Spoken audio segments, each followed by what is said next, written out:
હું વિજેન્દ્ર અગ્રવાલ અહીંયા જંબુસર ઝોનમાં આવેલા મીઠા ઉદ્યોગ સાથે 25 વર્ષથી સંકળાયેલો છું અને મીઠાનું વહન બી કરીએ છીએ. અહીં દહેજમાં આવેલી કોસ્ટિક ક્લોરો ઇન્ડસ્ટ્રીઝમાં અમારું મીઠાનું સપ્લાય ચાલુ હોય છે. અને છેલ્લા ગયા વર્ષે જે દાદર નદીના બ્રિજ ઉપરથી જે ગાડીઓ અમારી જતી હતી આમોદવારા બ્રિજ ઉપર, જે જુલાઈ 2025થી બંધ કરવામાં આવેલું છે મોટી ગાડીઓ માટે.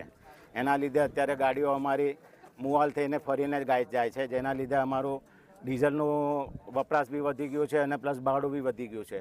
છેલ્લા 8-1 વર્ષથી આ બ્રિજનું દેણવા ડોલિયા બ્રિજનું કામ ચાલતું હતું, એટલે અમને આશા બંધાઈ હતી કે આ બ્રિજ બનવાથી અમારા ગાડીઓનું વહન હવે અહીંથી થઈ જશે, જેના લીધે અમે દહેજમાં ક્લોરો આલ્કલી ઇન્ડસ્ટ્રીઝ આવેલી છે એમાં અમે કોમ્પિટ કરી શકીશું.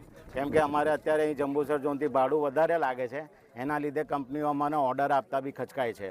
આશા રાખીએ છીએ કે આ બ્રિજ ઉપરથી જો અમારી મીઠાની ગાડીઓ જવામાં દે તો અમારે ખાસું 70થી 80 કિલોમીટરના લીધે ડીઝલનું વપરાશ ઓછો થશે અને ટ્રાન્સપોર્ટેશન બી ઇઝી થઈ જશે, જેના લીધે અમારું મીઠાનું વહન દહેજમાં આવેલી ક્લોરો આલ્કલી ઇન્ડસ્ટ્રીઝમાં સપ્લાય કરી શકીએ. સરકારને હું આશા રાખું છું કે આ બ્રિજ ઉપરથી મીઠાની ગાડીઓ ચાલુ કરવા દે તો આ મીઠા ઉદ્યોગ માટે બી બહુ મોટી રાહત થઈ જશે. અને દાદર બ્રિજ જે આમોદવાળું છે એ બી અત્યારે મોટી ગાડીઓ માટે બંધ છે, નાની ગાડીઓ માટે ચાલુ છે. એ સરકારશ્રીને બી હું આશા કરું છું, અપેક્ષા રાખું છું કે એ બ્રિજ બી મોટી ગાડીઓ માટે ચાલુ કરવામાં આવે.